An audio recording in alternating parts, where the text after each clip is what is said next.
When teams across the country need custom apparel that looks sharp, feels great, and shows off team pride, they call Hatch and Custom Community. From scholastic programs to collegiate athletics, and even local businesses wanting branded apparel that actually gets noticed, Michael and his team deliver quality, creativity, and service that goes full tilt. See what I did there? So if they're helping winning teams stand out, why not yours? For custom apparel with championship level results, go to customcommunity.com.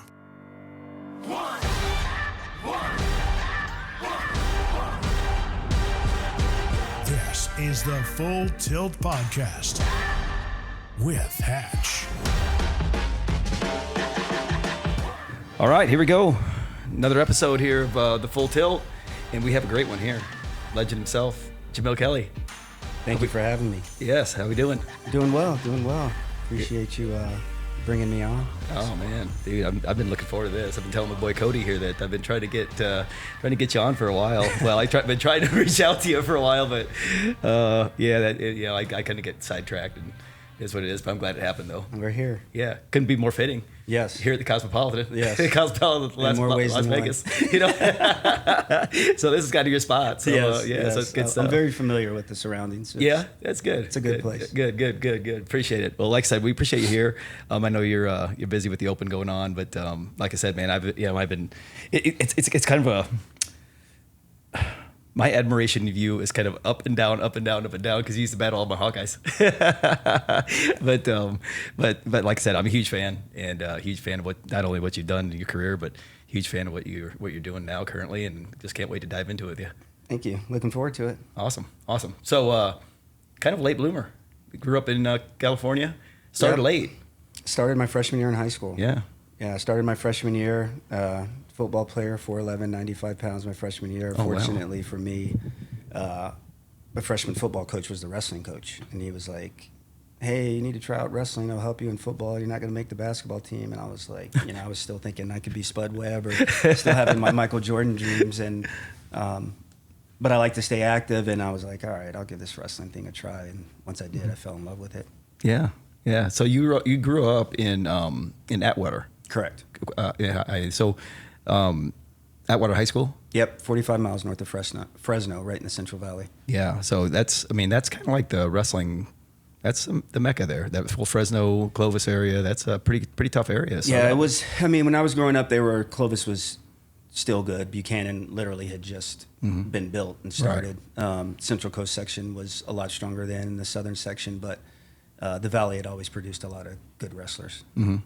Yeah, did you wrestle in the what's it called, with the cowboy hats? Doc B. Yeah, it's a sore subject. I took third and second, so I never got a cowboy hat. Oh yeah. Yeah, so I'm still a little bitter about that. Yeah, I tell you what though, that's a meat grind of a tournament. It is. My really goodness. Is. It's wild. Like the wrestling, just interest in that area alone. It's a pretty crazy wrestling area. Yeah, it's kind of.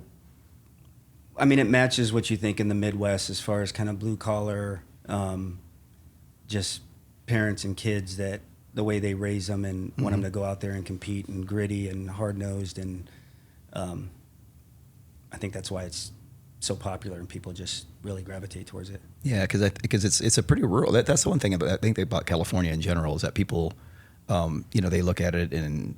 When they had never really spent much time in California, I think it's all L.A., San Francisco, San Diego, those type of areas.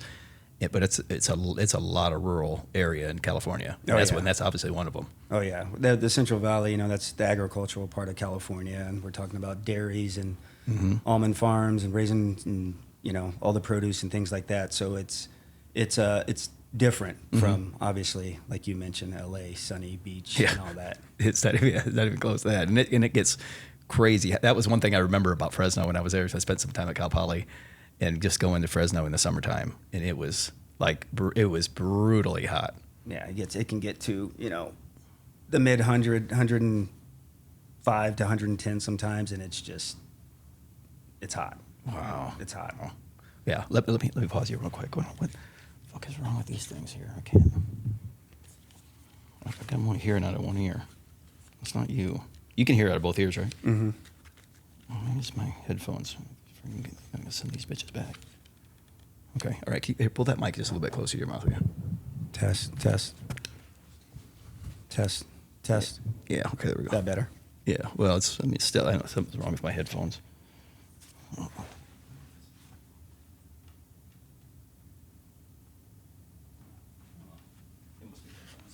No, it's all good. It's all good. So, there it goes. All right. Anyway, so when you when you were talked into wrestling as a freshman, what was your first thoughts on the sport?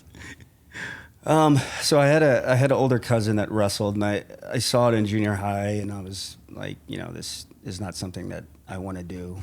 And so once I got in there, and I'd always been competitive in nature, and people are getting the better of you, and you're like, okay, how can I get the better of them? So it's like, I need to learn, I need to do this, I need to do that. So I immediately became competitive and wanted to learn and figure out what I could do to get better, because I didn't like getting beat. So that was kind of the thing that really excited me, not like a team sport where you have to get put in, they got to call your play, things like that. It was all on me. So once I knew that, and once I knew, now that I'm learning this, and now I'm seeing the results and seeing how the progression worked, it got me really excited. And I really, really was just trying to learn and do as much as I could to try to play catch up and get good. Yeah, so that probably included a lot of off-season wrestling, a lot of just whatever. Did you start the freestyle career there in high school? Once I started, I was doing freestyle Greco. I played football one more year, my sophomore year, and then it was just wrestling all year round. We're old, so what your coaches knew, and if you went to a wrestling camp or bought a VHS, that's how you learned wrestling. Yeah. So I was, fortunately for me, I'm a visual learner, and so I'd be at a tournament and I'd see somebody do something, and I'd go back and try it and figure it out. And I bought How Low Can You Go, and I literally watched it probably over 1,000 times. Yeah. I would be in my living room. I would go through the motions on the carpet, go to practice.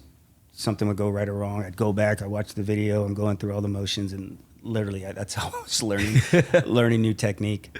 Wow, it's crazy. Obviously, when we'll get into that a little bit later, your OSU days. But that Coach Smith shaping your career already in high school. Just for sure. with his video. I think he shaped everybody. When he came up with that How Low Can You Go video, it was. That literally, like, I should say, lack of a better word, revolutionized wrestling. People never seen that before. I had Mark Ironside in the podcast, and he was talking about the impact that video had on his career. And he's an Iowa guy, a prototypical Iowa guy. So it's pretty interesting there. Yeah, it was. So my first year wrestling was 91, 92. So watching the Olympics, I watching the Olympic trials and watching the Olympics and seeing John, and I'm like, oh man, he's doing some cool stuff. I wish I can do that. I want to know how to do that, And then when the video came out, I was like, I can learn how to do this. I'm gonna do my best to try to figure this out. So, yeah, it was so big of an impact for me, and obviously helped shape who I was as a wrestler. Yeah, for sure. When in high school did you really feel that you were starting to really kind of get the sport? Probably my sophomore year. So I was JV my whole freshman year. I was a JV league champ. Went on, started doing freestyle Greco. I was wanting to get better. My sophomore year, I took third at Doc B, my second year of wrestling. So, I'm excited. I'm starting to pick up things. I went to wrestling camp at Cal State Bakersfield. I'm learning things. And I think just really that Doc B my sophomore year, I was like, oh man, I'm, up there with some of the best guys in the area, in the state. And, if I keep doing what I'm doing, I can start having some success. In my high school, I wasn't from a traditional power where, we had state champs and state placers a lot. So I didn't have kind of that around me. And so it kind of made it, I don't want to say difficult, but there wasn't anybody per se in the room that I was, can kind of use as a measuring stick of where I was trying to go, I guess, if that makes sense. Yeah, no, that makes total sense. It actually makes total sense, because I was actually going to get in this when we talked about your coaching, but might as well now, because I think it teed up real nice. Because I've learned, I always try to learn things from everybody, and whether it's a coaching situation or back when I was wrestling or whichever. But I still remember when you were at Stanford and I was at Cal Poly. And I tell you this I quite often whenever I see you, because I really owe you a big thanks for this, because you had brought something to light as far as from a coaching perspective and what it looks like, that I've always kind of used that as knowing what it looks like. And, and it's interesting that you say that, because you obviously looking to be a state champion, but you didn't have anybody really that didn't know what it looked like. Exactly. So I remember I remember you and I were having a discussion in the Cal Poly room, and I kept mentioning, my days at Iowa, that and this and that. And I said, well, as a JV guy, I wasn't at, didn't get to your, wasn't at your level, whatever. And I said it about 2 or 3 times, and you had said to me, you're like, stop. He goes, listen, it didn't matter if you were JV or if you were varsity in that room. He said, you guys won 4 national titles with you there or whatever. You know what it looks like. He goes, these guys should not question what you have to say, because you know what it looks like. You've been there. You've been through the day-to-day operations of it, and you know what it looks like. And I was like, and that gave me a whole other, and this was probably, 25 years into my coaching career. And it really gave me even a higher level of confidence in my coaching. So like I said, I used to thank you when I see you, because that was just that particular time, and that particular comment that you made to me was really, really reassuring. Yeah, really cool. I remember the conversation, and like, you're in the room, national champions 1, 2, 3 time, obviously Big Ten champions, Olympians, guys training for the Olympics. Like, you saw it all. You know what they were doing. You know how they were doing it. You know what, the good, the bad, the ugly, everything. Even though it necessarily wasn't you, but you know what it looks like. Mm-hmm. Other people don't. Yeah, they can't tell you what to do, how to do, what it looks like, the things you may have to deal with, so on and so forth. And even though it's not necessarily you as a competitor, but you saw it, and that's a lot of strength in that knowledge. Yeah, I mean, like I said, that really was a huge part, like I said, of me in my coaching career. But also, I was learning your float back stuff that week, so that was pretty cool too. that was equally as impactful, because now I'm still teaching my club kids. That's really good stuff, because I remember I told you that too, and you're like, stuff works, doesn't it? I'm like, yeah, it works. it's awesome, because it's totally different.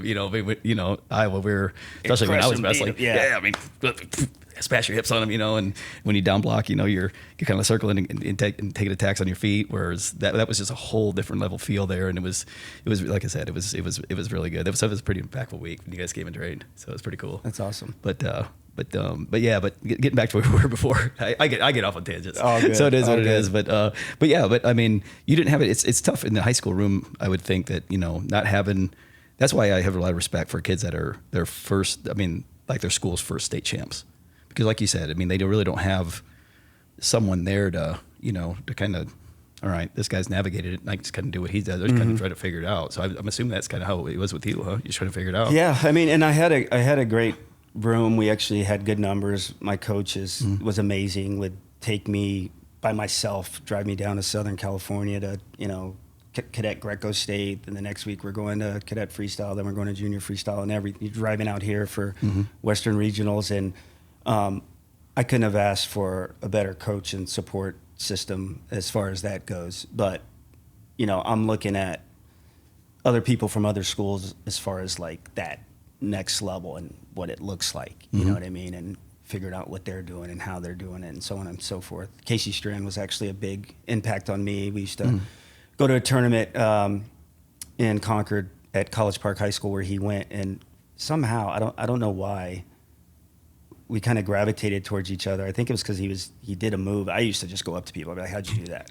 Really? Yeah. And he was good. Casey was really good. Real good, yeah. And he wasn't cocky. He showed me. And then we just began to have a really good relationship. And then, obviously that continued through our high school and college career. But that was something that, I would, when I went to different tournaments, would see what the better guys are doing it and how they're doing it, and had no problem going up and asking them about it. You just got to say, hey, how you doing that? How you doing that? Gosh, yeah. Well, exactly. Wow. Well, I mean, that's like I said. I mean, I probably should have done a little bit more than that back in my day. I got to get a little bit better. But no, that's pretty cool though. But who is the if you remember in high school, like who was like it doesn't necessarily be a nemesis, but like who do you remember, like your first like really elite level wrestler? You're like, dang, okay, there's levels to this. I gotta start climbing, because California obviously has a lot of right.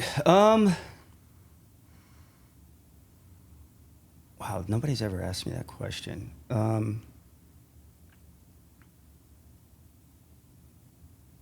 Honestly, the first time that I really got smashed in the sense of like, there's nothing I can do. I don't know how I'm supposed to win was Guerrero. I wrestled Guerrero in freestyle state finals. Oh, really? Okay. Yeah.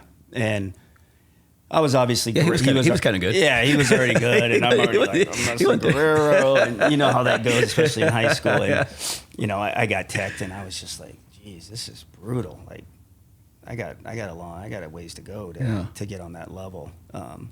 Prior to that, I had been competitive. Obviously, had lost a lot of matches and didn't have the results to, you know, that I would have liked, but I wasn't getting like beat up or anything. So he was the first one where I was like, man, I still got a ways to go. Yeah. Yeah. So then what did you take for you after that? I mean, did you just start taking your training maybe to a different level? Or just started maybe seeing technically what you could get better at, or a combination of both? Combination of both. The intensity, you know, the intensity that he wrestled with, especially in high school.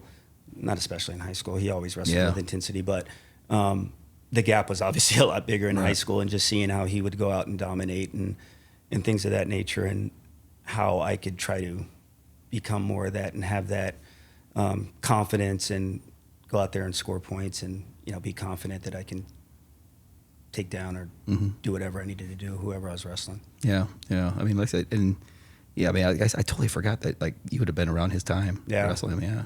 He's obviously a legend as well. I mean, Guerrero he was a real deal. Yeah. We were same year, graduated same year. So we were on cadet and junior teams together. So we're going to, I'm old, Columbia, Missouri for cadets. And, you know, he's, well, I'm older. You ain't got to. You know, so you know, it wasn't Fargo yet. Yeah. So, you know, watching him roll through the tournament and beating up guys, and, you know, it's like, man, I you know, he was the one that everybody was striving to be like, to get on that level. Yeah, East California in general has pumped out so many great guys, and that's the thing with your story. I mean, people always allude that, you know, oh, he didn't win a state championship, did an All-American in college, ends up, you know, getting an Olympic silver medalist. But then I'm thinking, well, he did wrestle in California.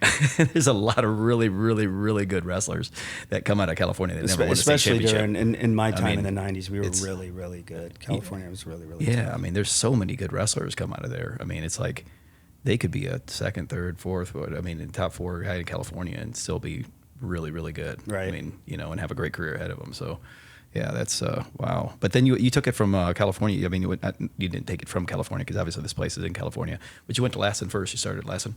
Yeah. So senior year, I take fourth at state, and again, I was the highest placer at my high school since I think it was like the 70s or 80s. We had a one state champ way back in the day, and so I was actually like feeling good about myself. Like locally, I was like, you know, he took fourth at state. It was like a big deal. I got a bracket, you know, top four get a bracket. So I was like, I felt cool. I had a bracket. I still obviously loved the sport, had passion for it, thought I could continue to grow and get better. And at the time, you know, the makeup of California junior colleges is you kind of have to go where you live. So for me, it would have been Modesto Junior College or Fresno City, because I obviously wasn't that good enough to get recruited by Division I schools. And I had, you know, I'm reading amateur wrestling news and all these magazines all the time, trying to keep up with what's going on. And I saw this school up in Northern California, Lassen College, and I saw Kelvin Jackson won a national title from there. And I'm like, you know, what's the deal with, you know, that place? And a guy by the name of Paul Gomez, who wrestled at North Monterey County, we were on some, you know, junior cadet and junior teams together, and we had been talking, and he was going to go up there, and I was like, well, let me look, you know, at the time, figure out how much information it's not like we can get on the internet and Google it. Anyway, I talked my parents into it. When I think back about it, it's actually crazy, because I decided to go. I talked to the coaches and, you know, explained to me how they wrestle in NJCAA, and it's not the California JUCO system. You get to wrestle, you know, Division I opponents, Division I tournaments. And so I was like, yeah, that's what I want to do. So we go up there. I've never been there. So my parents are driving me, and we're driving, and I'm like, and we get there, and I'm like, oh man, all right, this is it. This this is where I'm going to be. But at the time, they had won junior college nationals, and they had so many Division I wrestlers that at the time, due to the admissions, when they used to have Prop 48 and all that, they were there because of academic reasons. We had a really good team. I was going to have partners. I was going to have partners that I didn't have before. Be exposed to different techniques and things of that nature. So, because that program was, you guys were really good. Yeah, who were some of your good. teammates back then? TJ Williams was one of my teammates. Yeah. Reggie Wright was there. Shelton Benjamin, Paul Gomez, who was an All-American at Nebraska. Our whole team. We had 2 Belarusians, Vladimir Matyshenko. We were really, really good. Yeah, we were really good. Wow. That's right. I forgot TJ Williams started there. Yeah. God, he was good, wasn't he? Yeah. Yeah, that dude was so good. TJ was really good. And we had, so the room was we just had a really tough room, and we were all just grinding it out together. And we had great coaches, Lonnie Knowles, Rex Branham, and Joe Arminas, that really helped just propel us, help guide us as far as doing the things that we needed to do, both academically and on the mat, to put ourselves in a situation to get recruited by Division I schools. Excuse me. And so it was just a great. That's one of the just. I was so fortunate that I took that path. Mm-hmm.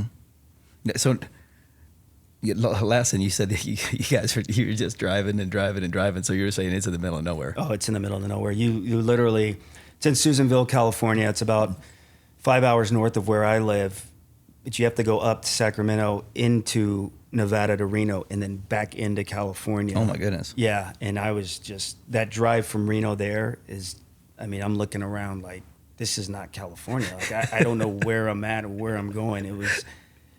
It was crazy. And yeah, fortunately for me, where I grew up was very diverse, and it wasn't as big of a culture shock as it is for some of these kids. Like TJ, they're coming from like inner city Chicago. Yeah. They're coming to this place, and you're talking about a whole different world. But it worked, like I said, because we were all there for a reason, and we knew what we were doing and why we were doing it, and so it just really, really worked. Yeah, because I remember that used to be like just a D1 wrestling factory out of there for the longest time. It's unfortunate that those JUCOs, especially in the California scene, is not like it used to be. Because man, there was some serious talent going out of there. Oh yeah, you used to be able to, guys that were winning junior college nationals could be Division I All-Americans. Oh yeah. Yeah, it was. There was a lot of really good JUCO kids getting out of there. Yeah. Yeah. So how Coach Smith find you? I'm sorry? How did Coach Smith find you? So, like I said, we competed in Division I tournaments. So we would go to Midlands, we would go to Sunkist, and at the time we went to this tournament called Northern Open, which was in Wisconsin, and I ended up winning the tournament. And at the tournament, I beat Troy Marr from Minnesota and Scott Schatzman from Northwestern. Yeah, Northwestern. And so that kind of gave me, this junior college guys beating Division I guys. And I think I took.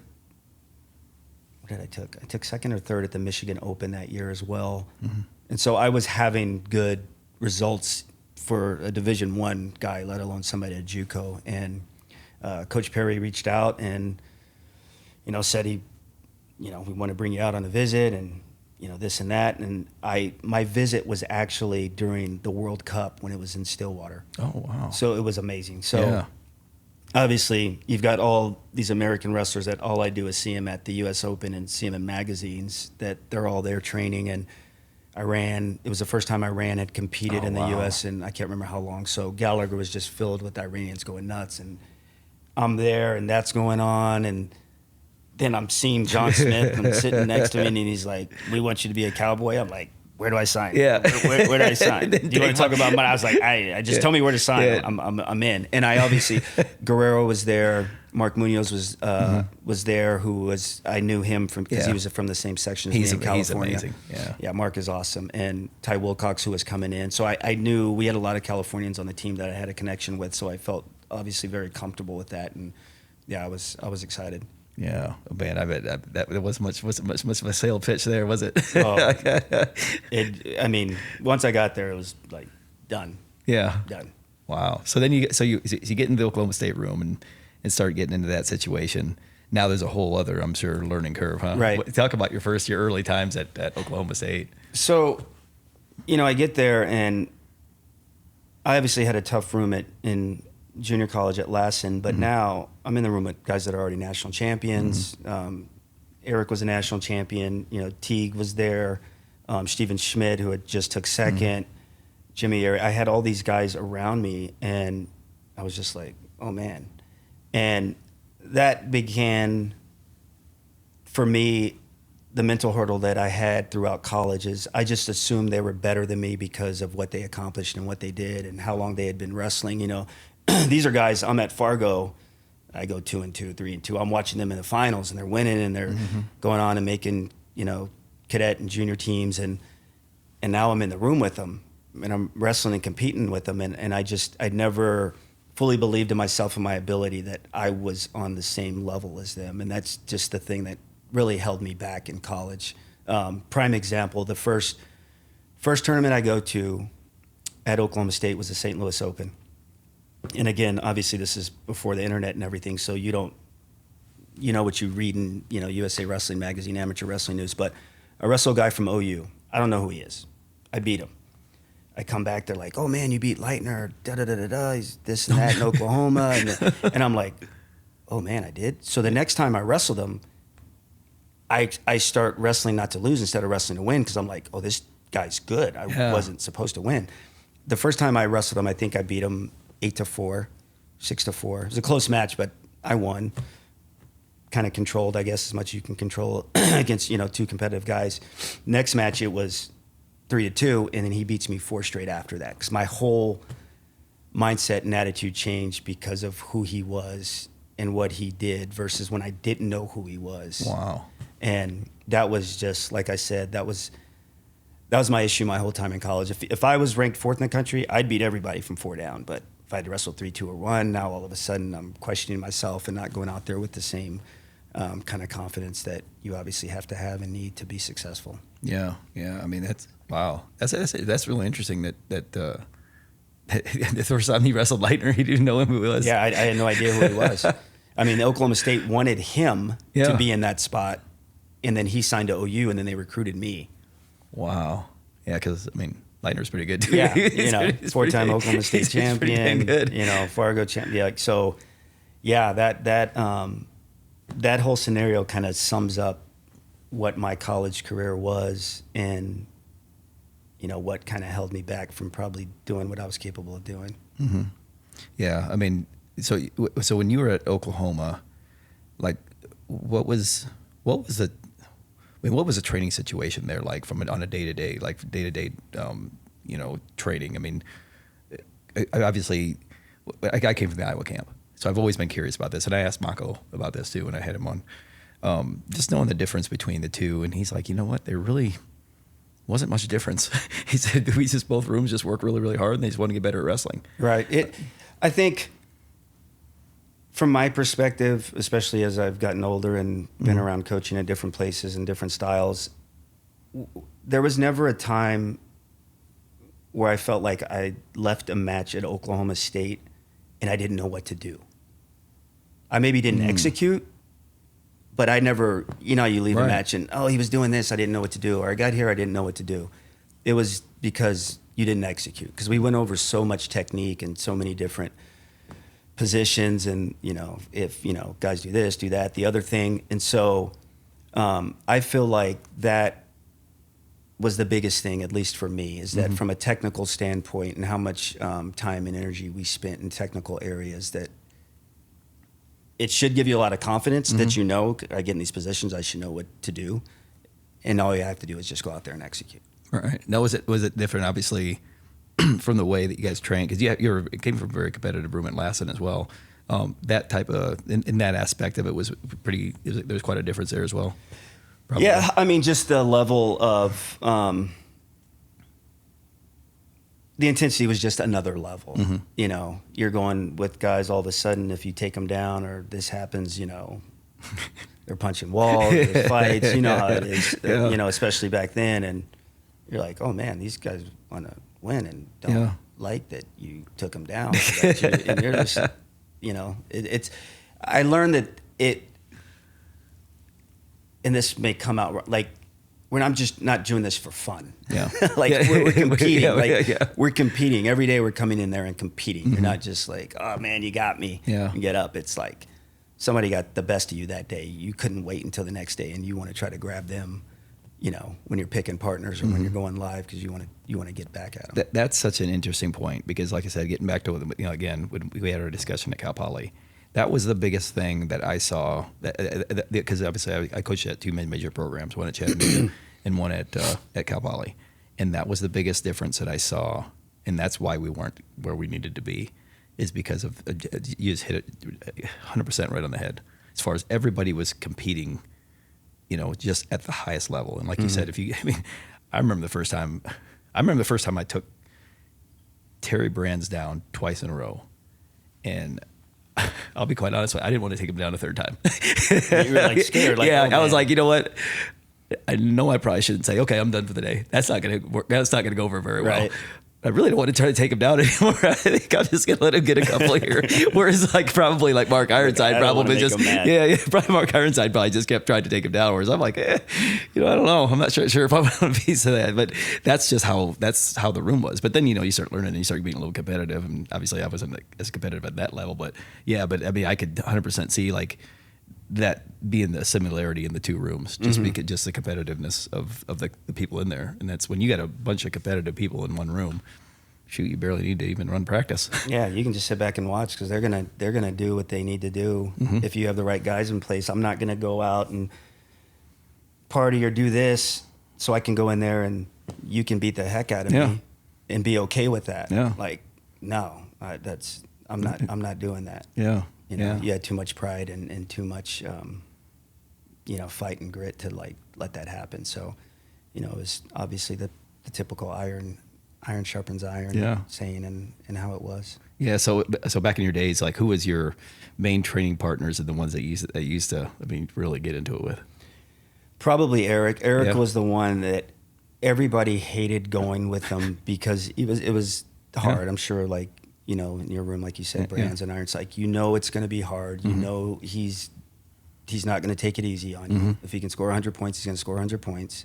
If he can turn you 50 times, he's going to turn you. And so you knew you always had to bring your A game and be ready for it, or you were going to get embarrassed. You get your feelings hurt. So he was always the one that, as far as in the room, I always knew that was going to be. Stephen Schmidt was also another one. But he was a different kind of wrestler and attitude. He was like a real nice guy. He was just like a really nice guy, but he was really good at wrestling. Yeah. So, he'd beat up on you and be like, hey, good job, Jamil. Yeah. Pet you. And you're like, sometimes it's easier when the guy's, I don't want to say a punk, but you kind of just like, whatever, versus somebody that's like, this nice guy is, taking it to me or, getting the best of me today. But yeah, it was really, really Eric Schmidt and Teague. I used to go with Teague. You would go to Teague a lot? I was bigger, but we would go sometimes. But Eric and Stephen. Yeah, I tell you what, it was Stephen. Obviously, Ironside and I were talking about Stephen quite a bit. Dude, people don't understand how good at wrestling that dude was. Because that dude was really good. He was so good. Yeah. Ironside would make him look literally, he would look good against everybody else, and Ironside would just be able to control him, and it was just like, wow, man. Because I would, same thing. I'm in the room with him. The guy, he doesn't get tired. He works hard. He wins all the run. And then, he would go against Ironside, and we know how those but they were always such good went. matches, though. That's the thing. It wasn't like Ironside blew them out. It was they were just. It reminds me a lot of when Tom Brands used to wrestle Ellen Freed. Yes, yeah. It was very. And Tom Brands used to wrestle like Colet. Right. You knew it was going to be a credible match. Right. And just Tom always just come out on top by a point or so. But same thing with Mark. But man, like I said, Stephen Schmidt was, God, he was good. Yeah, he really was. Yeah. Well, like I said, but those were those days when that was kind of like the time, because I remember I was 91 to 96, and we had a pretty decent hold on, college wrestling at that time. And then, things started to flip a little bit to the Oklahoma State side. And, I think you guys were kind of one of the catalysts behind that. Your whole group there started being a catalyst to where, every now and then, you get this team's on top, then all of a sudden now, you got your Oklahoma State's coming in, then your Minnesota's coming in, and they just kind of recycle now, obviously Penn State. And what was kind of the switch at that time, you think, with the program to where, You know, I mean, I'm not saying, you know, take a back seat to Iowa, but I mean, that's when that transition started to really kind of turned then. I think when Mark Cody came in, Mm-hmm. Just because he came with a different perspective, like Coach Perry, you had John, Coach Perry, Branch, and Pat, and it was obviously under the same, you know, Oklahoma State umbrella. And when Cody came in with a different outlook on training and just things, it was good. It was needed. It was kind of just something that kind of switched things up. And I think I know it was one of the things that really helped kind of change the trajectory of where the program was, and not just kind of being stagnant where we were just stuck behind Iowa. Couldn't get over that hump as far as at the national tournament. The dual meets were always competitive. You know, the dual meets were awesome, but getting over that hump and to winning a national title, I really feel like that was a change that really sparked that. Wow. Yeah. Hold on a second. Hey, Cody, can you do me a favor? Can you make a check because that sun's coming down? The lighting is still pretty good. Does it look pretty good? Yes. Looks good. Yeah. How'd you even Looks notice good. that? Looks good. Okay. Good. What's that? How'd you even notice this? Oh, I was just making sure that our light, that the video still looks good. Looks good. Yeah. All right. Looks professional. Yeah.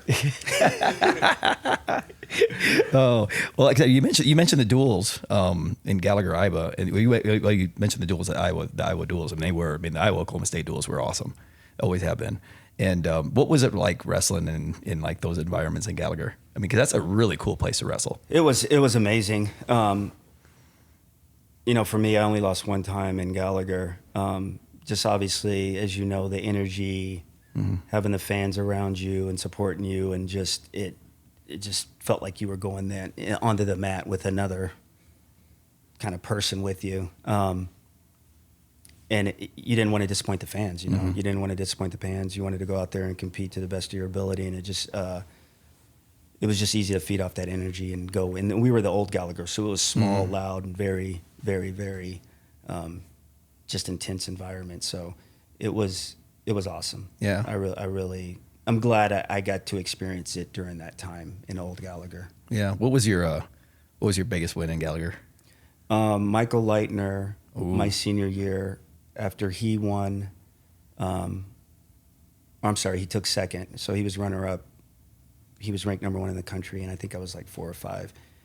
And I ended up beating him in overtime in our first duel, and it helped us win the dual meet because OU was really good back then, and they were. That's right. They were literally in a position to win. If he wins like he's supposed to on paper, they're going to win the duel. And then I ended up beating them, so that was my biggest win in Gallagher for sure. Wow, those Bedlam duels back when you guys were against Oh, like they were Texas, right? Because crazy. Oklahoma had a good squad back then. They were really tough. good. Yeah, They were Spates really had it going. Yeah.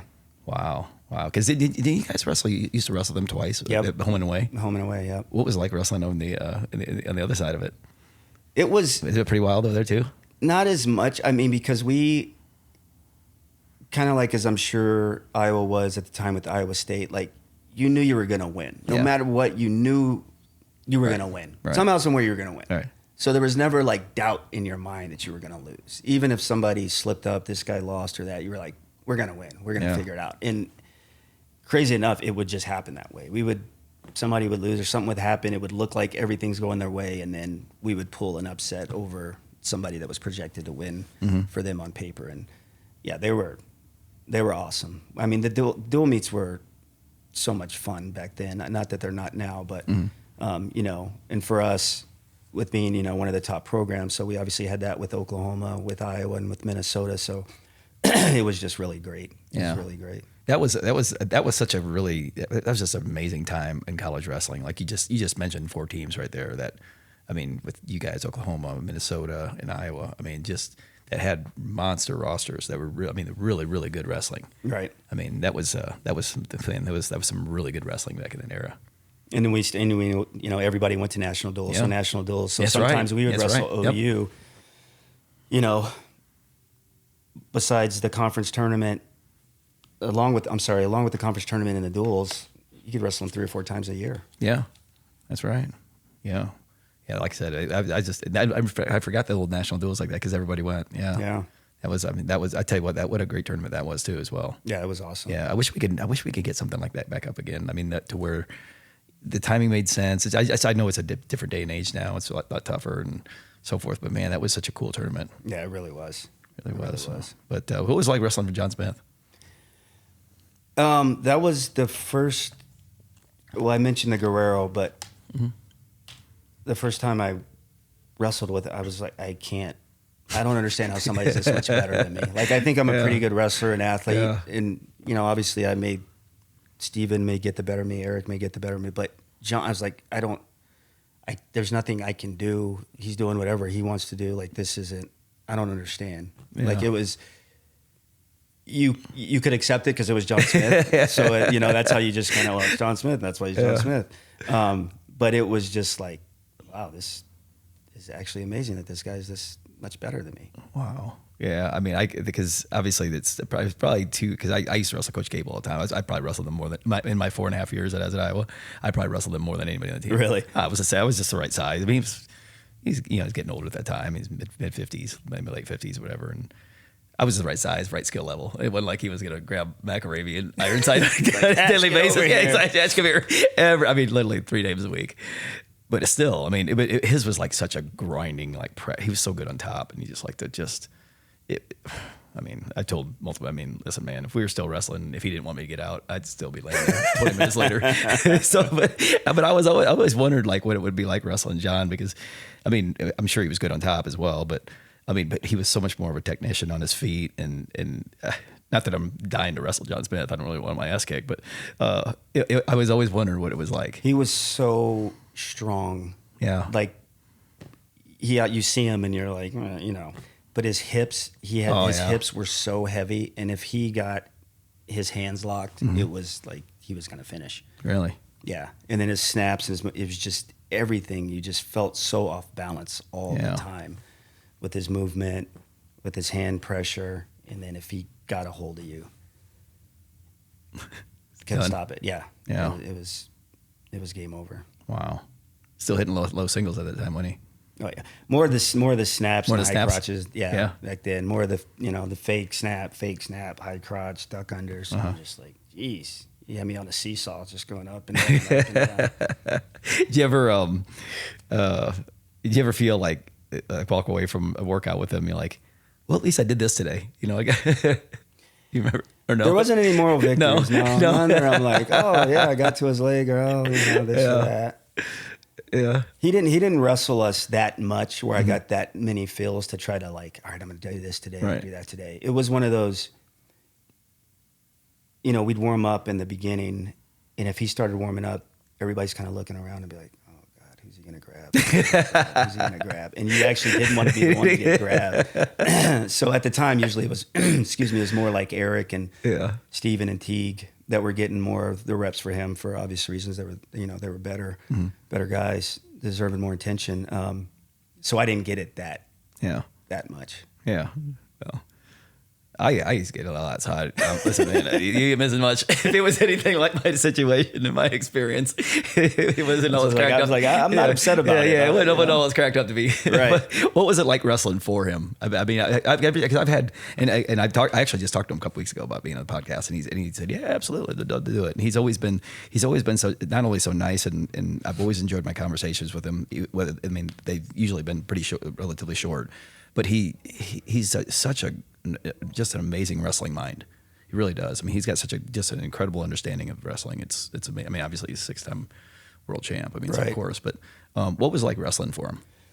It was awesome. I mean, obviously when you have somebody that's been at the top of the wrestling world, and for the period of time that he did it, just everything he said, you took it all in. I'm sure Gable was the same way. Like, you took it all in, and the good and the bad. But he had just such a powerful, obviously, persona to him, but just being able to engage in us and to get us to want to go out there and try to compete, score, and win matches, and trying to do so in a dominating fashion. And I don't have any regrets and thoughts about maybe I wish I would have went to this Right. school or did this or that. You know, I was obviously blessed to have John Smith as a coach. No, absolutely. You remember any tough love stories he used to give you? He gave you one time? Yes. So I wish you wouldn't ask me that question, but you know, it's 20 years removed, so Yeah. I feel like I can talk about it. When we wrestled at Iowa,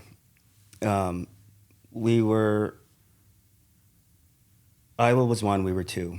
It was in Carver, and you know, every match was, you know, number 1 versus number 2, this, that, and the other thing. I was one of those matches that, you know, you just need to, you know, stay competitive and give up bonus points. I had Ironside. And so the match starts, Teague beats Juergens. Crazy match. Teague beats Juergens. You know, Iowa fans are all on us. You know, the benches were. Of course. So then Guerrero's going out. Guerrero's wrestling Schwab. And Guerrero's controlling him. And then the wheels fall off. And Schwab starts coming back, and Schwab wins, and Carver goes bananas, right? And I'm sitting there, and I'm like, you know, Eric's a national champion. I know how hard Eric works, what he does, and I'm like, if this dude just lost, how am I supposed to win? So I'm sitting there, John's trying to talk to me, and Carver, I can't even hear him. And then here comes Ironside running out of the tunnel, and I'm like, it was like a mouse going into a snake pit. Like, I'm literally like, I wasn't ready or expecting this. And needless to say, I got pinned in the second period. Fortunately, we ended up winning the duel. The next match, Schmidt pinned McGinnis. Oh, wow. So it was a wash. That's right. So it was a wash. So I was, you know, I was the... That's right. I mean, I'm cheering. I'm going nuts. I'm like, thank you, Jesus. Anyway, during the halftime, during the intermission, we're in the back, and I already know, you know, I'm trying to stay away. And he starts laying into me. He was like, you know, this ain't effing junior college. What are you know, blah, blah, blah. And he's going off on me, and I'm just kind of like, I couldn't find anywhere to hide. And he was obviously right. Yeah. But that was one that, yeah, he got into me pretty good. Yeah, but he turned it around then. Fortunately. Yeah. Fortunately. Yeah. Is that, I mean, so that takes us into the next part here, your freestyle career. I mean, I'm sure that, moving forward, there's probably there was some tough love there at that duel, but then also moving forward, I mean, just with the ups and downs as far as the transition into your freestyle career. How impactful was he with that as far as that transition? I mean, obviously looking at a guy that did it 6 times in a row, right? With everything, but going through those ups and downs, because you obviously ended up, in one of the ups. How did he really start to navigate you as a freestyle wrestler? So it's kind of crazy. Like I've been so fortunate throughout my wrestling career of having the right people with me at the right time, supporting me when they really didn't have to. After my senior year, I did an All-American. I was round of 12. I'm like, done. I'm not thinking about freestyle. How am I? I didn't even All-American. What are you thinking about freestyle? And so my senior year was 2000. John was a coach in 2000. We were on our way to do a camp in Reno. We're driving, and we stopped in Colorado Springs. And as you know, you've been to those camps.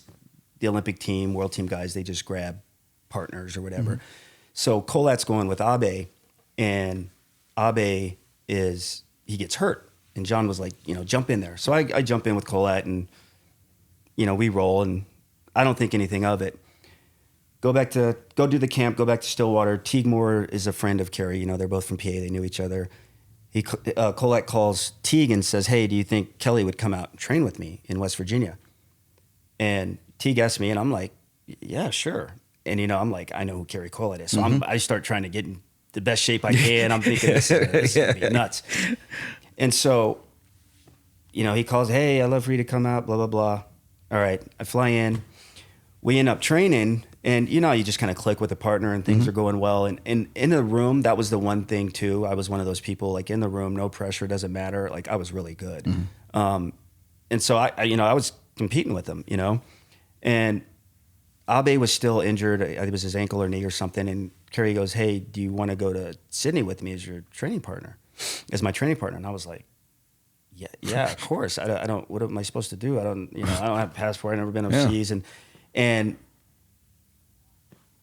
since that happened, we're going to the national team training camps, and John's there, and he's seeing me and how I'm doing with Kerry and with those guys, and he allowed me to stay in Stillwater and train because I didn't do anything to deserve. It wasn't like I can ask for money or position or anything like that, and he saw how I was doing, how I was working, and I've never really actually asked him kind of point blank, like, why did he kind of still believe in me or keep me around when he could have, just, pushed me somewhere else or thought, advised me to move on.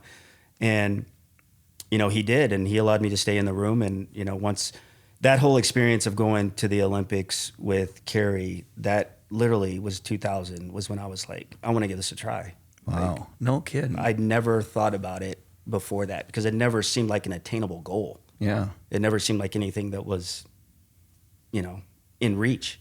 Wow. And if I wouldn't have had that experience from being able to train with those guys, I was that guy, the training camps, I'm going with Sammy, I'm going with Terry, I'm going with Kerry, I'm going with McIlravy, and I'm just loving it. I'm just like, I'm getting to wrestle these guys, and it's awesome. And then going to the games and seeing it, and I was like, I want to give this a try. I'm pretty good at freestyle. And John allowed me to do that, and it was just up from there. Wow, I didn't realize that. I figured you just transitioned right in, and I was like, no. Wow. Literally luck. Wow. Luck, and just right place, right time. Like I said, right people, stars just aligned. Wow. I remember, I went in 2000 to Sydney, obviously to watch Terry and Lincoln. And man, I remember watching Colet, and that was, it was brutal. It's brutal. That was brutal because me and my brother, we probably had a couple beers in us. Actually, a lot of beers in us. But we were like, wait a second, what do they mean they're wrestling us again? Yeah, the old, the challenges and re-wrestles, and it was obviously Kerry had been through it in prior years, and it was heartbreaking to see. How it went down for him there. Oh, it was terrible. I mean, it was awful. Man, I didn't know that about Kerry bringing you out and being, what was it like wrestling and training with Colet? And that dude was an animal. So, I mean, he trained, that dude trained hard, didn't he? Very hard. Like, we would do stuff that I had never done or even thought about doing. It was like, literally, are you like, I don't understand what the point of this is. Like, why are we doing this? I don't get it. But kind of to the point where I mentioned with you about seeing it. So fast forward, for me, I had confidence in that, especially going into 2004 to the trials in the Olympics. Like, I see it. I saw what it looked like. I saw what it looked like to see these guys train, to see what they were doing, to see how Olympians are training. I saw it all. So I obviously kept that with me, and I had confidence in knowing what I needed to do because I saw how they were doing it. Like, literally, I'm training side by side with them. And so that was, again, I was on the team with grinders, Sammy, Kerry, Terry, Lincoln. So I'm like, oh man, okay, there's obviously levels to this, and I gotta, Yeah. And so that was obviously a blessing for me too, because I got to witness all that and see the different ways.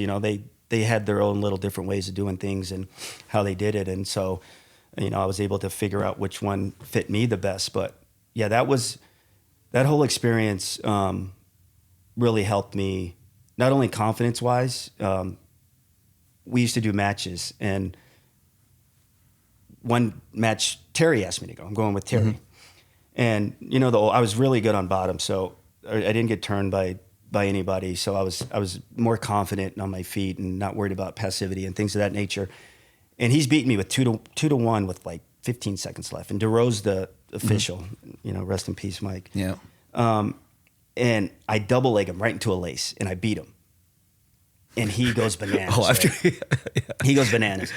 He's kicking everything and everything else. And then he comes up and, says thank you to me. And I mean, I don't know how many more times we wrestled after that. But that was the first time that I was like, dang, I'm actually pretty good. That was, he probably did, it's practice, and I'm sure he doesn't even remember. But for me, that was one of those like moments where I was like, dang, I'm pretty good. Yeah. I would probably bet that he probably remembers, because it's crazy. Those dudes both of them, Tom and Terry, got like crazy memories when it comes to that type of stuff. And I bet. Oh yeah, he got me with a double leg. Right, so lacy brick. He got, but he probably when he sees you at a wrestling tournament, he probably said, "You get me that double lace in that leg."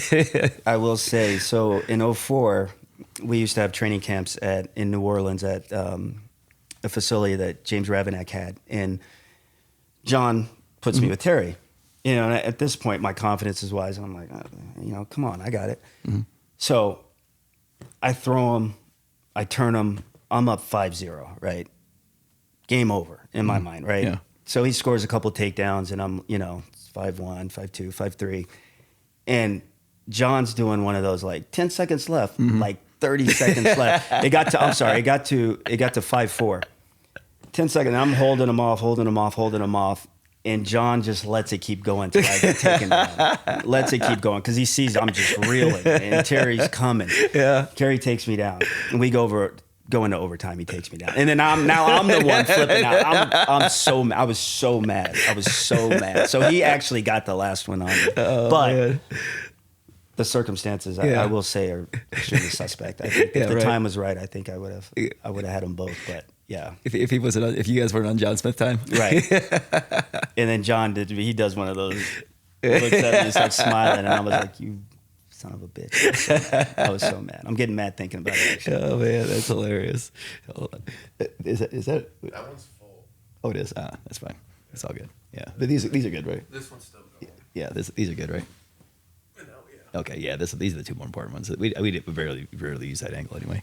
What was So training with Colet, what was your craziest workout that you would do with Kerry Colet? I'm just curious about that because I mean that I'm a big Kerry Colet fan. That dude was he was a stud. So the first time, at least it was crazy to me. The first time we go in the room, like he picks me up from the airport in Pittsburgh, we drive, and he was like, "All right, we're gonna go the first to 5 takedowns, 4, 3, 2, 1," and I'm like, "Yo, that's hard.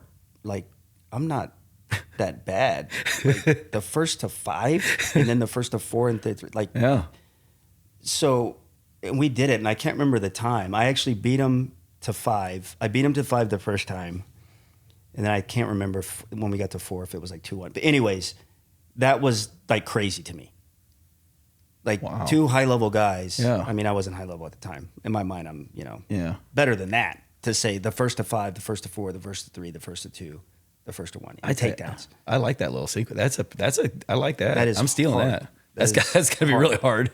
Really hard. Yeah. Really hard. Especially with I don't think you could. 2 competitive guys. Yeah. I mean that 5 could take a long time. A long time. Yeah. A long time. Yeah. That's getting back to again, full circle of our Cap Holly discussion. See it. I mean, I remember we used to do. I do whatever best of 7 or whatever, and there'd be 2 guys that'd be done at. Like the 45-second mark, I'm like, how can that be? How can you literally get taken down? Like, I mean, I'm old, and I don't think that he could take me down 4 times in 45 seconds. That's crazy. I seriously, after that, I would do things like that. After that workout, I would do first 7, and I'm thinking this is gonna go a while, and I'm like, you realize some guys they'll go a whole year that don't get taken down and take 1 or twice, and you got taken down 4 times in a minute and a half. Like, what? I don't understand how this is possible. Like, what are we doing here? It's crazy, but that one sticks out. I mean, we used to do some crazy runs and things on the bike with the heart monitor, but that takedown thing was really just mind blowing to me. Wow. Yeah. Like I said, I mean, I'm a big Kerry Colet fan. He's one of my favorite to watch. He was so exciting. And he was awesome. Yeah, it's good. But then, so that started giving you some confidence here domestically. As far as getting through, because because once you hit 04 and now you're kicking on all cylinders, and it's probably when you beat Bono in the U.S. Open, and then was that the one that you're like, okay, so coming off, I can get the spot. Coming off the Olympics, we were still at the old weight classes, and at the Open that year, I ended up finishing 3rd. I lost to Dustin D'Annunzio in the semis, and ended up beating him and made national team my first year out, so 01. And in 02, that's when they changed the weight classes. That's when they combined 69 and 63 to 66 because they were adding women's wrestling for the first time in 04. So then that's when I was like, oh my God, because Bono, Tony Davis, Yoshinaka, all these guys are coming down. And I was small for the weight because I was a 34, 41 pounder in college. So 63 kilos was perfect for me. And so when I beat Bono in the semis that year, I beat Bono in the semis and then lost to Bill in the finals in 02. Okay. But I had worked out with these guys at national team camps and everything. So I felt like I was there to be able to compete with them, but the weight, as far as, the weight, going to a bigger weight class, and it was a lot tougher field. It wasn't just like one or two guys. It's like right. 8 or 10. It was weight loaded. Class is loaded. It was so loaded. So that was a hard mental struggle for me. And then especially in 03 when Lincoln comes back. And, it's the year before the Olympics, and there was a couple others that made the drop. And then that's when I really had to John had a come to Jesus meeting with me after the Open that I had taken third and second. So I was, and made national team both years. So I was trending, good going towards the Olympic trials in 04. And then I take fifth in 2003 at the Open. I lost to Tony Davis on the front side, and then I lost to Lincoln for in the Conci semis. And against Lincoln, I went out there wrestling not to lose instead of wrestling to win. Like I was wrestling Lincoln McIlravy. He was like the boogeyman to me. Yeah. And John was like, hey, if you're going to do this, you got to go out to win. Like, you can beat this guy, but if you're like, what are you doing? And it actually, oddly enough, I thought I was going to come off the match and he'd just be like, come off the mat and he'd just be like, good job, whatever. And he got on me and I was like, shit, he thought I could win. And that like meant a lot to me. I was like, damn, he really thought I could beat Lincoln McIlravy. And so, I went back and started kind of changing the way I thought and what I was going to do and how I was going to do it as far as technically approaching if I had to wrestle Lincoln again, which I knew I was going to have to at the trials. But a lot of it spawned from that little kind of, in his mind, nothing conversation. But for me, it was like, it meant a lot. Wow. It really meant a lot. Because if he would have just said, patted me on the butt and said whatever, then I'd have been like, it's Lincoln. Maybe 08's more realistic. Maybe 04, I'm still a little wet behind the ears. Still got to, put in work a little bit. But when he did that, it really kind of changed me a lot. Well, I mean, because obviously I'm a huge Lincoln. I mean, I love Lincoln McIlravy. He's a great teammate. He's a great person. But I've always been curious about this because there hasn't been very many people that done it. I mean, beating a guy like that. I mean, what you said you started making your adjustments. From the time wrestling him to knowing you have to beat him in the trials. What did that entail? So, I used to. Lord knows how I would be now with the access to video and everything else, but I watched so much wrestling. I could tell you what everybody was going to do, their number one move, two move, top, bottom, like I knew it all.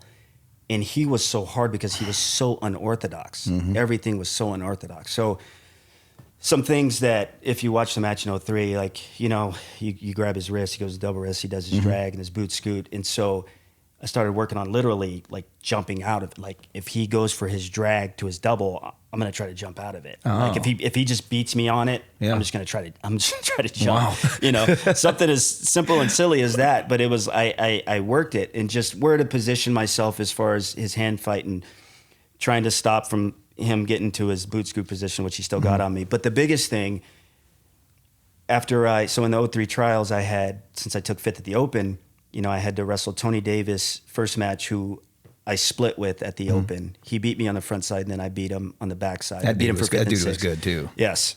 Then I beat Bill. And that was the first time I beat Bill.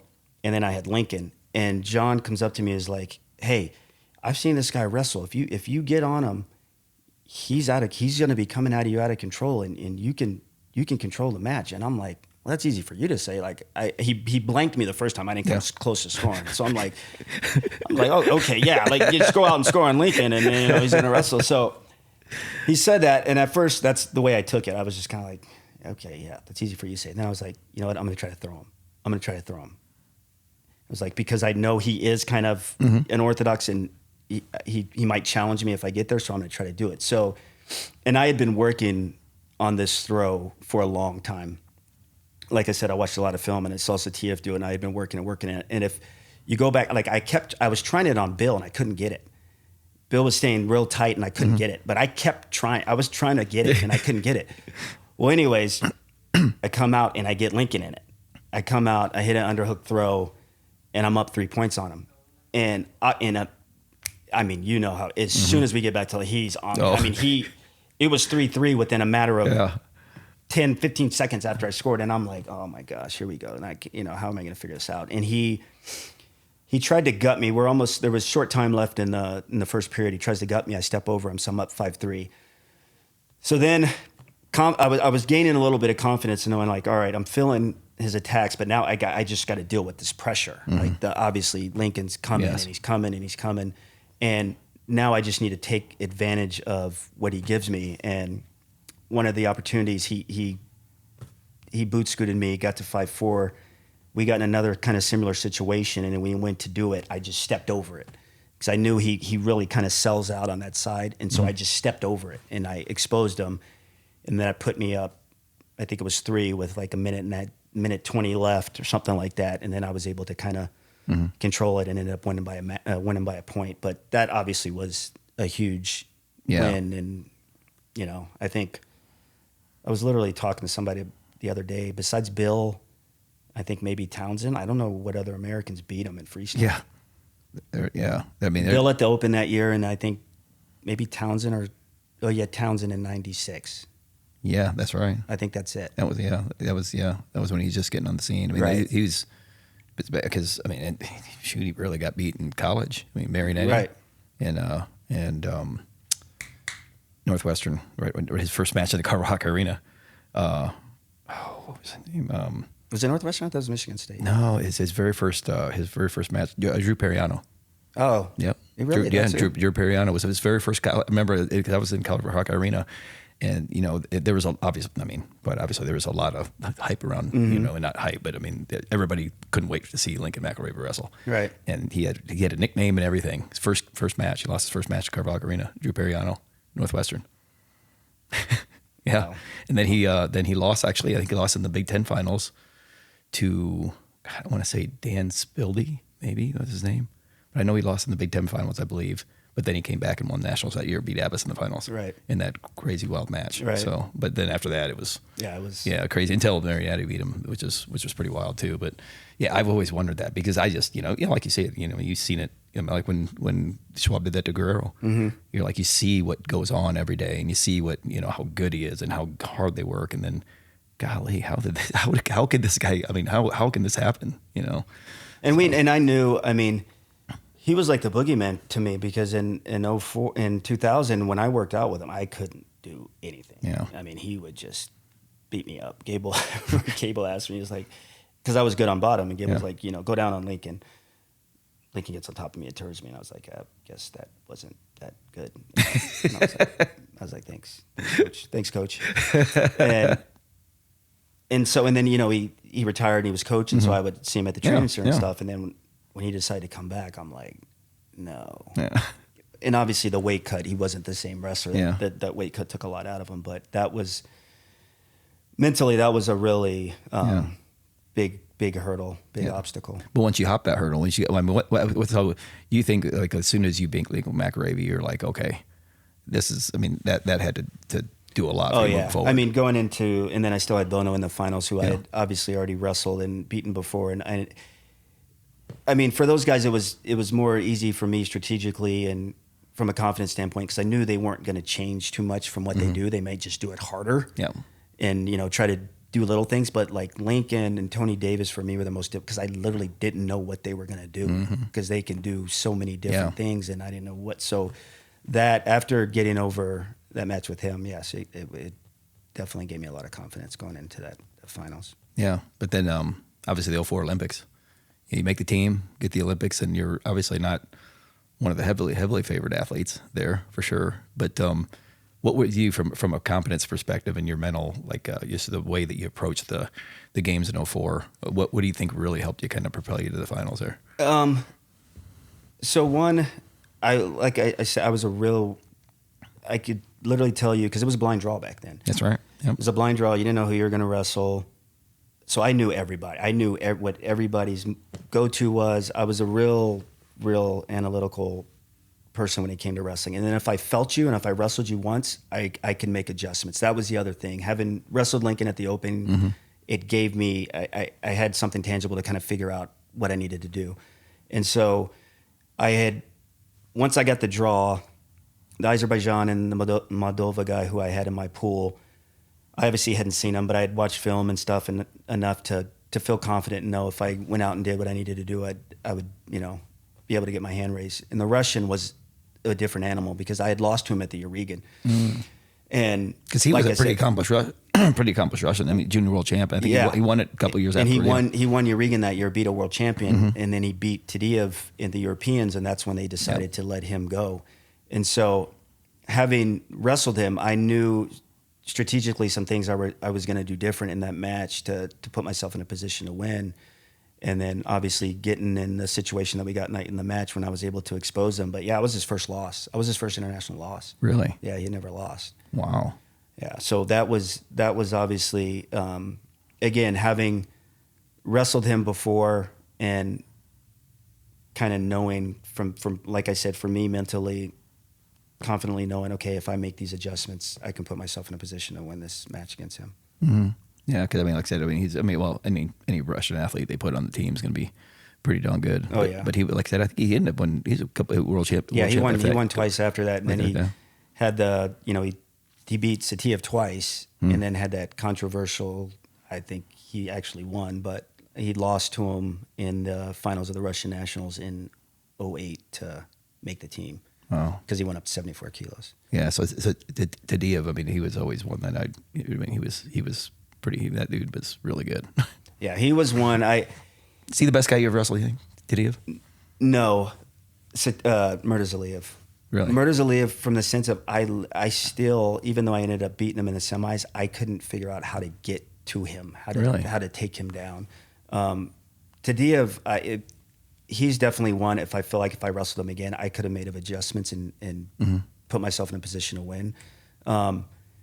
Zach, who was my training partner, he did a really good job of emulating kind of Tadiev's elbow pick. And he actually did something different. If you watch the match, like I was prepared for him to get it and hit it, but he went, instead of going from my far, he went inside. And I literally, my reaction, you can tell, he just caught me completely off guard. And then the same thing, when he laced me, he kind of lulled me to sleep. I got laced after the takedown. He lulled me to sleep, going left to right, and then he went back the other way and caught me completely off guard. So he threw two curveballs that I wasn't ready for, and obviously against that kind of caliber guy, it's hard to come back for. But I got to him on a high crotch. I didn't finish, and then I was able to double leg him and take him down pretty easy when he was kind of at 100% defense. But tactically, if I could wrestle that match over again, I feel like I can do some things differently, put myself in a better position. So the Russian, Russian was because that's he's the best you ever wrestled. I mean, I wrestled him twice, and I never got my hands locked. Like I could not get to him. Really? Yeah. Wow, it's crazy that levels. I mean, like I said, that's the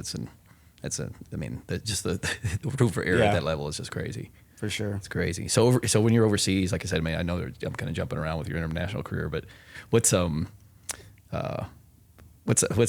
unique like international story when maybe the first time you ever wrestled internationally, or the first time you've been in Russia, you ever wrestled at Regan, anything like really really unique that you remember?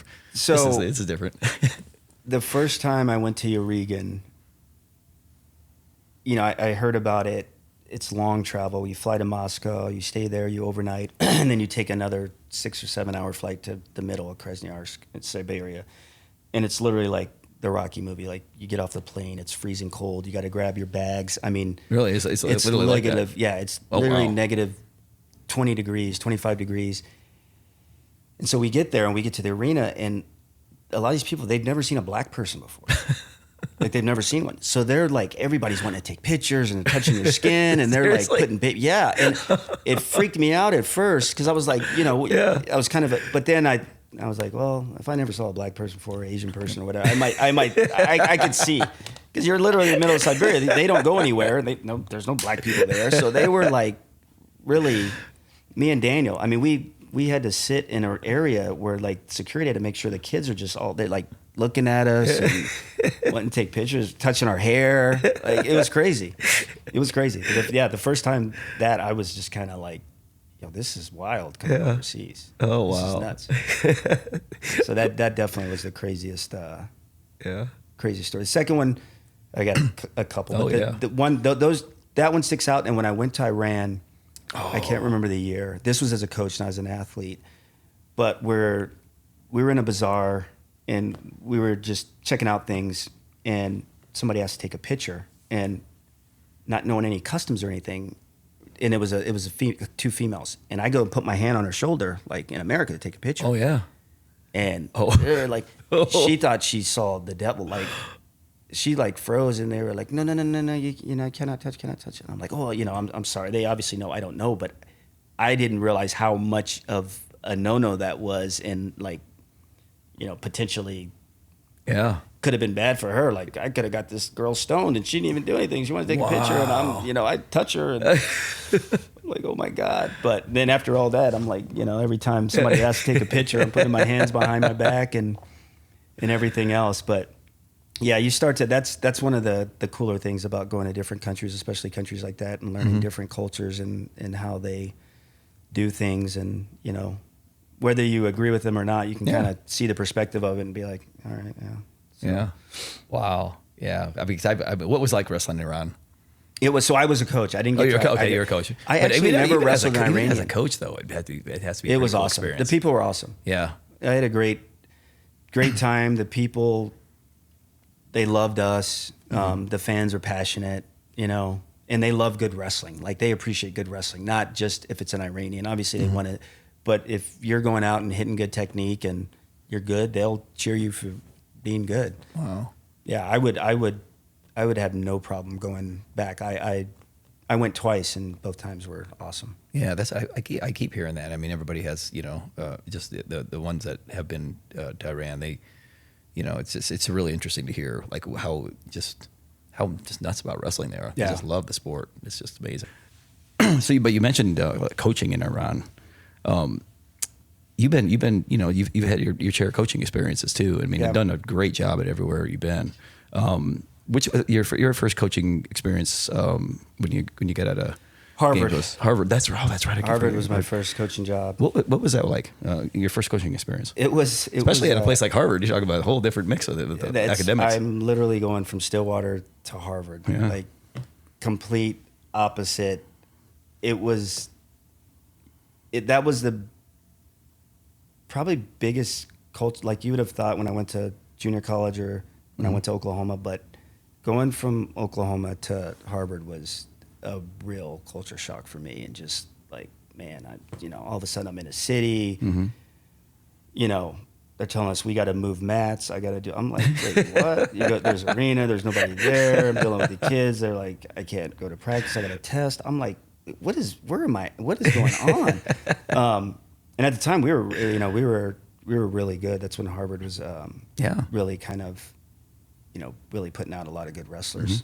So it was a great experience, though. The lifelong connections I made there, and then just kind of seeing the flip side, like that there's more to wrestling. Yeah. You know, that there's more to wrestling, and that some people are getting things out of wrestling besides, you know, trophies. You know, and they have other kind of motivation and drive, and it really, for me, being an overall coach, like, that really helped me having that experience. I think if I wouldn't have went there and maybe went to a Big Ten school or somewhere different, I wouldn't have had that same outlook and experience that made me kind of view things differently and how I, you know, coach and talk to kids and so on and so forth. It is. I mean, I bet it's like a serious, because you, like, obviously in a monster tradition program, Oklahoma State. I mean, you know, you guys, I mean, shoot, if it's anything like Iowa, which I know it is, you guys walk around town and people, it's everybody. I mean, you're basically gods there. Yeah. You know, and you know, you don't move no mats, you don't do any of this stuff, and then you go to a mid-major program,